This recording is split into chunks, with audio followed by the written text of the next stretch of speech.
time to get out of pocket. Ladies and gentlemen, appreciate you watching Out of Pocket. Today on Boom Broadcasting, it's going to be a short and sweet episode unless I get riled up, because we're going to do some Homer's House. We're talking about the Dallas Cowboys and what they are not doing. I feel like I'm repeating myself from last year, because I am, what they're not doing in free agency. But I also want to rep Duke, because this past weekend, Duke did beat UNC, and I have some words for some UNC fans.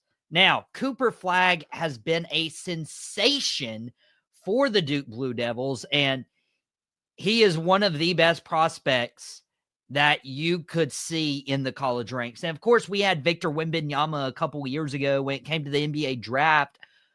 But Cooper Flagg is on another level, and it feels great to watch, not only as a Duke fan, but as a basketball fan, because you have this prestigious college program that has made its living off one and dones. And that's the era we live in now. Everybody wants their money. If you can't improve your draft stock, why won't you go? I mean, if you're already projected to be the number one overall pick, and maybe there is a change. Maybe he looks at the NIL and he's like, hey, maybe I could earn more money playing a second year at Duke than I could go into the NBA draft, being the number one overall pick to a really, really, really bad team. The only problem is you're going to go to a really, really bad team wherever you go, unless somebody trades up for the number one overall pick. That's just how good this guy is. So whether he decides to go to the NBA draft, I mean, I'm sure we're going to spend weeks and months talking about it. But with Cooper Flagg, he is just tremendous. And he's unlike any Duke one-and-done player ever. I mean, if you look at the other one-and-dones, you got Jahlil Okafor, you got the Justice Winslow, Tyus Jones. That team actually won a national championship. You have Zion Williamson, RJ Barrett, and Cam Reddish, which they're probably the closest to this version of Cooper Flagg. You have Brandon Ingram, you have Jason Tatum, you have Kyrie Irving, who played like 10 games all year for Duke.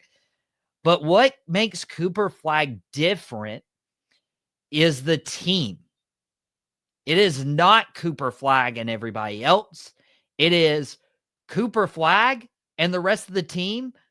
But Cooper Flagg is still ACC Rookie of the Year, which he was named today. The ACC Player of the Year, which he was also named today. And he's just head and shoulders above the rest. And that's because he can do legitimately anything. I mean, this is a forward who is 6'9", 205 pounds. He didn't turn 18 until during the season. He's averaged in the regular season 30 minutes a game, 19.4 points per game, 7.6 rebounds, 4.2 assists, 1.5 steals, 1.3 blocks. Now, he could elevate his shooting percentage. Maybe that is something you'd want to work on, because we've seen from college players, their shooting percentages usually dip because the defense gets better, even though the NBA defense is, atrocious as it is. Cooper Flagg is shooting just under 50% from the floor, 37.7% from three, 83% from the charity stripe. Cooper Flagg just stuffs the stat sheet. And not only that, he helps his team win. And everyone should be happy and everyone should be excited that we get to watch Cooper Flagg in this generation. Which brings my attention to the UNC fans. Because if you have not heard the report, and this is why I really wanted to talk about Cooper Flagg today. If you hadn't heard, Cooper's parents, his mom and his dad, got some backlash because of how they were celebrating one of Cooper's big dunks during the Duke UNC game. And here I am, just like, unbelievable. The lengths people will go to complain, to find something to whine about. Okay, for my UNC fans, and I know I have several people on here because Podcast Smitty, he's a UNC fan. He does quick hits. He dropped his quick hits episode earlier today talking about Rick Pitino. If you haven't caught that, you'll want to watch that immediately following Out of Pocket today. It's available on demand through our Boom Broadcasting channel.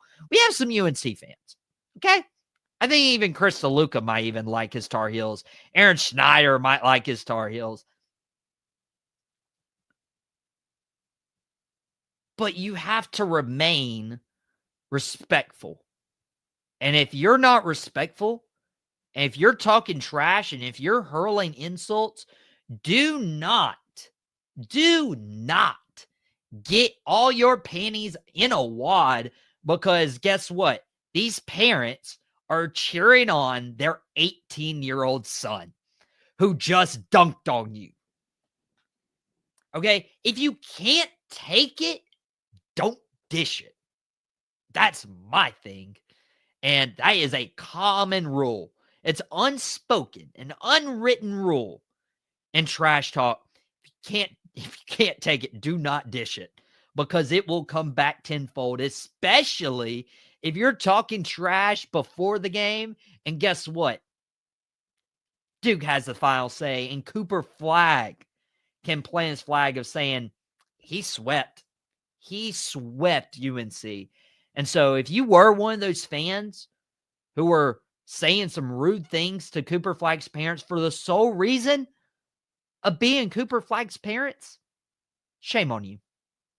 Shame on you. There's no place for that. When you go to a game, you can cheer for who you want to. You can cheer. You can cheer.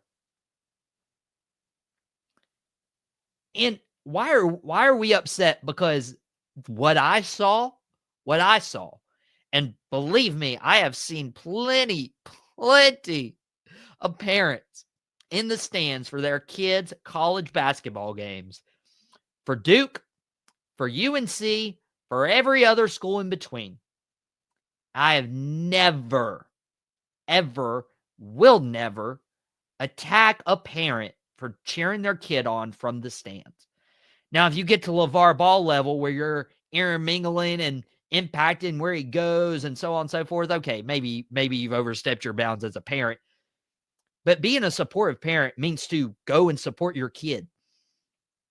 Cooper Flagg could have grown up in a very different situation, and he hasn't, because he has both his parents, and they are in the crowd cheering him on.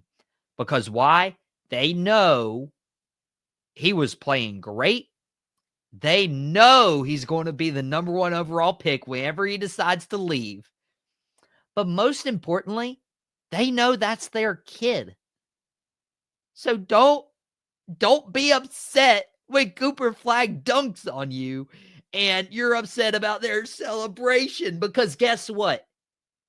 They were too small in that moment, not only on the court, but off the court, if you're a UNC fan. So that's my take. Not all sports fans are like this, so that is not a generalization towards all of them.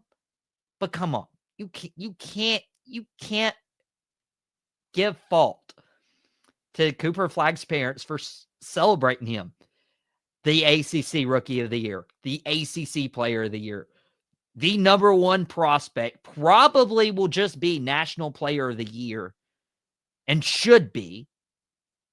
If not, it's a travesty. And he's great.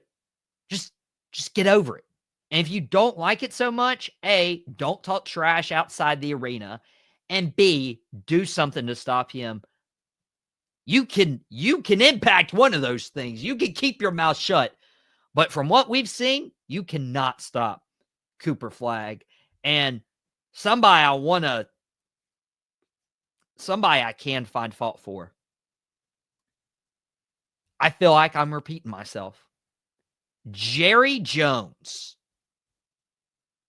You're looking at the Boom Broadcasting video feed right now. The tag says New Year, same inexpensive Cowboys. Now, Jerry Jones has said he is willing to write any check to get the Cowboys back into the Super Bowl. He's like, there's not a check that's too big to get another Super Bowl. I call baloney. That is one big fat bologna sandwich. Here's my problem. And this is where I am like, I was upset with how Cooper Flagg's parents were treated. I'm even more upset because last year, you've heard me talk about it for a full calendar year. Dallas Cowboys, Jerry Jones saying we're going all in. All in. Because that's what we do. I won a Super Bowl back in the 1990s, 30 years ago. I know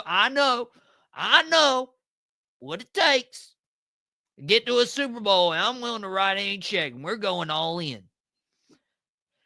Wait till the very end to re-sign CeeDee Lamb so he doesn't get the chemistry with Dak Prescott. Waits to the very last minute to re-sign Dak Prescott. Never re-signs Mike McCarthy, and by the end of the year, can't convince Mike McCarthy to stay with the Cowboys. Couldn't agree on the contract year length. And then you look, and Jerry's like calling the people. He's cold calling. He's basically a sales professional working on commissions at this point. He's cold calling Deion Sanders. He's cold calling Kellen Moore. He's cold calling this one. He's cold calling that one. And he goes for Brian Schottenheimer, which I'm not directing my anger towards Brian Schottenheimer. Just like I'm not directing my anger at Mike McCarthy. Let's go one step further. Let's not direct our anger towards Jason Garrett for 10 plus years of mediocrity and 8-8 seasons. Let's not point the blame at Wade Phillips. Let's not point the blame at Bill Parcells. Let's point the blame at the constant Jerry Jones. Because I'm seeing a pattern. Nobody wants to talk about it. But I'm seeing a pattern. And whenever you see a pattern, and if you have like friends and you're trying to help them and you're trying to be there for them, but you just see this pattern like, hey man, like the first time, hey man, can I borrow $20? I need gas money. I get paid on Friday. I just need $20. I'm like, I don't want to. Probably I don't even have it. I'm like, you know what? Like, this is one of my buddies. He's in a tough spot. I feel obligated to help him out. Give him $20. Comes Friday, payday. He pays you back, and we're like, whoa, okay. He was good for his word. Month later, hey man, I need $20. He paid you back last time. Boom, $20. He doesn't pay you back on Friday. He waits till like Sunday to pay you back. And you're like, hey, he still paid me back. All good. That number starts going up 30, 40, 50. And you're like, you know your income. Why are you not budgeting well when you can see, oh, he just bought concert tickets, or oh, he just went on this trip, or knowing he's going to the bar on Friday night. You know, you start to see the same pattern and you start to question their drive, their motivation. Do they know what they're actually doing with their money? And Jerry Jones does not know what he's doing with his money. Because this is not a guy who's trying to win a Super Bowl. This is a guy who is unbothered by the Philadelphia Eagles and the Washington Commanders being in the NFC Championship game. This is a man who is unbothered by the Philadelphia Eagles upsetting the Kansas City Chiefs and ruining a three-peat. This is a guy who's unbothered by 2 Eagles rings and 2 Giants rings ever since the Cowboys made it past the divisional round.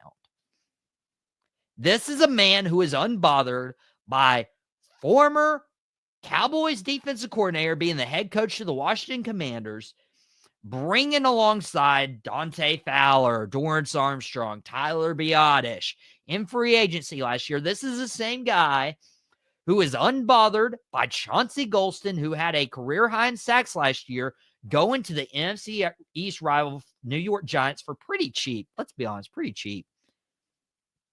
After Osa Odigizua took less money and less of a cap hit to help Dallas be flexible and aggressive. The word they used this year, the buzzword they used this year was aggressive, selectively aggressive, which means not at all. Osa takes a less of a cap hit this year. CeeDee Lamb restructures his contract. Dak Prescott restructures his contract. Micah Parsons is here saying, I don't want to break the bank. I don't want to exceed Myles Garrett and his $40 million a year, even though I really wanted Myles Garrett on this team. But you know what? I will take less money so that we can go compete for a Super Bowl. And I love Micah Parsons. I am not saying trade the man. You do not let that man leave the building. I don't care if it costs you $41 million at this point. I know if I'm Micah Parsons, I'm looking and I'm like, why would I give the Dallas Cowboys a discount? If they re-signed Osa, if they went out and got Myles Garrett, or they went out and got this one or that one to be like, oh, now I don't have to have 3 or 4 guys blocking my way to the quarterback each play. Maybe I'd be like, okay, I'll take $5 less million a year to re-sign DeMarcus Lawrence, or go after Chase Young, who re-signed with the Saints, to go after free agent Joey Bosa. I'd be willing. But there's nothing. There's nothing. The Dallas Cowboys need safety help. Javon Holland, one of the best free agents on the market, signs with the New York Giants. And you're like, oh, it's the New York Giants. Well, we were saying the same thing about the Washington Commanders last year. Were we not? These free agents can help change the course of your franchise. Is that going to happen in New York? Probably not. But I said the same thing about the Commanders last year. Let's be honest. You know how you find that out? And sometimes you'll have duds. You'll have duds. Carolina Panthers just released Miles Sanders. After his Super Bowl run with the Eagles, he was a dud. But you know what? The Panthers went out and signed him. Panthers also going out and signing the Raiders safety, Morig. Going out and signing this one. Going out and signing that one. Going out and signing Wharton from the Kansas City Chiefs. Defense tackle. Tried signing Maitland Williams. But you know what? There's effort. There's effort. There's no reason why the most valuable franchise in the NFL has been the least aggressive in free agency the last 10 years. The last time the Dallas Cowboys signed a free agent for $6 million a year, which would be nothing now, by the way. Greg Hardy, 2015, March 18th, 2015, by the way, a week from today. That is my dad's birthday. That's how I remember it. Dad was super excited because he got the Kraken himself. Had some off-field issues, but yeah, let's throw $6 million his way. When he was on the field, he was fine. I mean, he did perform pretty well. Why are you not the salary cap has increased $135 million since then. $6 million in a contract is nothing now. It's nothing. But yet Dallas will sign Javonte Williams for $3 million, maybe $3.5 million, depends on how he does. You know what Javonte Williams did for the Denver Broncos? He's never had a season of over 1,000 yards. He's played 3 full seasons. He's never had more than 4 touchdowns a year.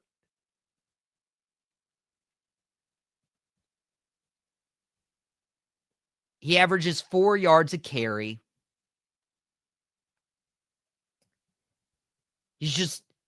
He's mid.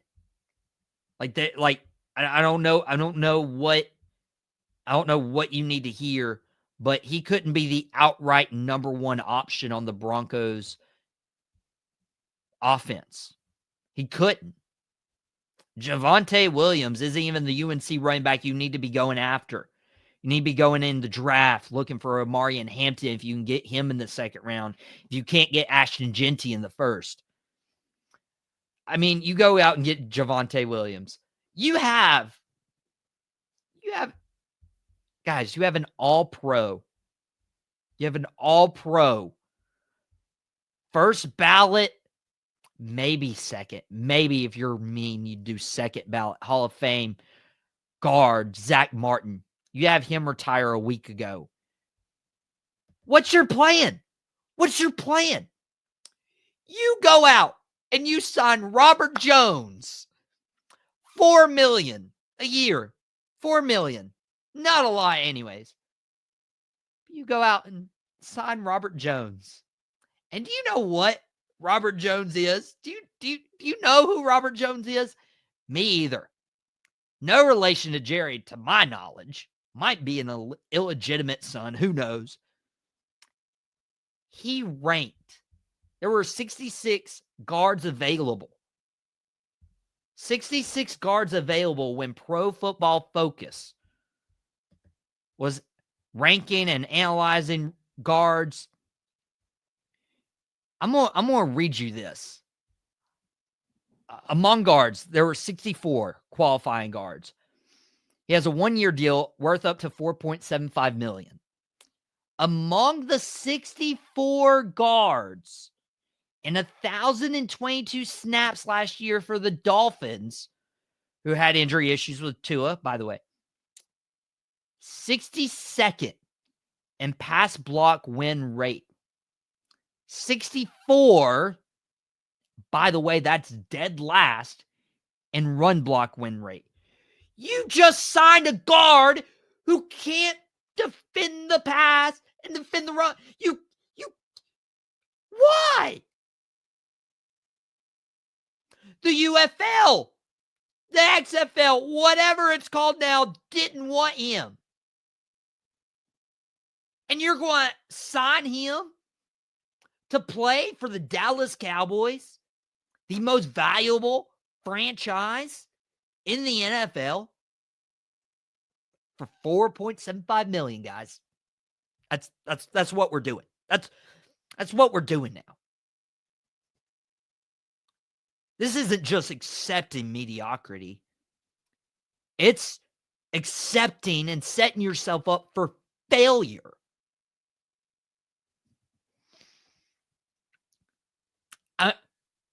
I wouldn't have been upset. I wouldn't have been upset if they went and re-signed Rico Dowdle. You know, Rico was getting some games in for the Dallas Cowboys. He wasn't shiny. But you know what? Rico Dowdle actually had 1,000 yards rushing with this team last year. Actually, when they started running the ball with them. Who knows how much money he's commanding in free agency. Javonte Williams never had 1,000-yard rushing season. Robert Jones is literally ranked the worst guard in the NFL, not just free agent. He's not just the worst free agent guard. He's the worst guard in the NFL. Is he ever going to see the field? I pray not. I hope they're like, hey, let's get Brock Hoffman up there. Let's get TJ Bass. Let's get this one. Matt Walesko. Awesome Richards. Somebody. But Chuma Edoga just got signed by the Jacksonville Jaguars, by the way. The Jacksonville Jaguars signed Chuma Edoga, who was a backup offensive lineman for the Cowboys. I mean, why not even sign him? Why not sign Chuma Edoga? Rather than literally the worst guard in the NFL.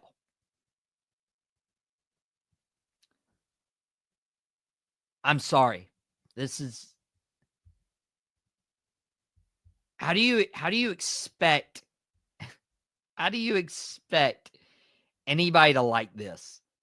I mean, Udoka, 2 years, $7 million with the Jags. You mean to tell me you prefer the worst guard in the NFL to Chuma Udoka? Chuma Udoka wasn't even like the greatest in the world, right? But he knows the system. He knows the players.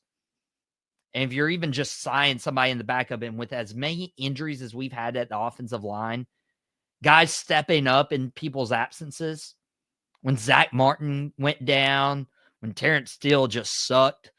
I mean, it was guys like Brock Hoffman and TJ Bass that was like, okay, maybe we can do something. This is dumb. This is the dumbest thing I can see a team doing, because there is help in free agency. You just freed up all this cap space and you're not using it. And it's the same recipe. Why are you going to make the same recipe and expect the dish to taste any better? You're a bad cook.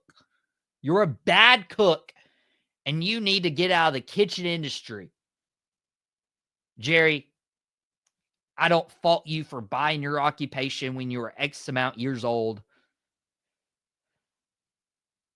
But look around. You can sign players for more money than you signed Deion Sanders way back when, because the salary cap's increased a lot, by the way. Don't know if you realize that. You can sign CD. You can sign Dak. You can sign Micah. You can still have money left over, by the way. Look at what Philadelphia's done. And guess where they were? Not only were they in the Super Bowl, but they ended the season hoisting that trophy with two of the top 5 highest paid receivers in the NFL, with Jalen Hurts getting paid.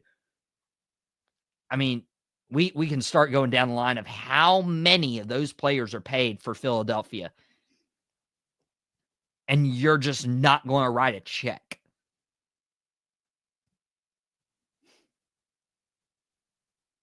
It hurts. It really hurts. Because, Jerry, Cowboys fans deserve so much better than what you're giving them. The only good thing you've done here in the last couple of weeks is re-sign Osa, and just found out re-sign Javonte Turpin, 3 years, $18 million. Now, let Shoddy actually use him in the offense, Tyreek Hill style.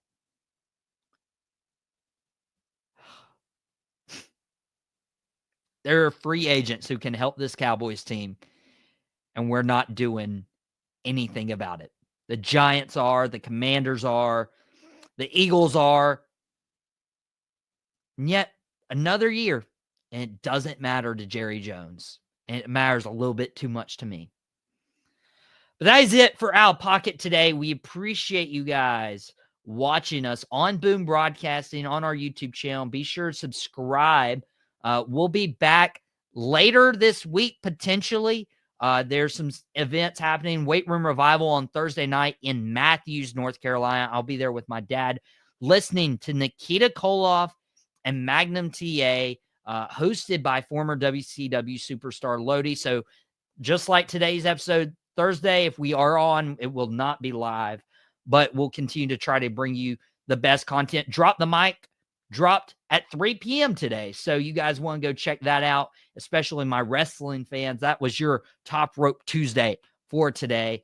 And we have a lot more stuff happening. Quick Hits happened earlier this afternoon. I was on the nightcap last night. Tomorrow, we have 3 from Deep, again, from Jason Colenso.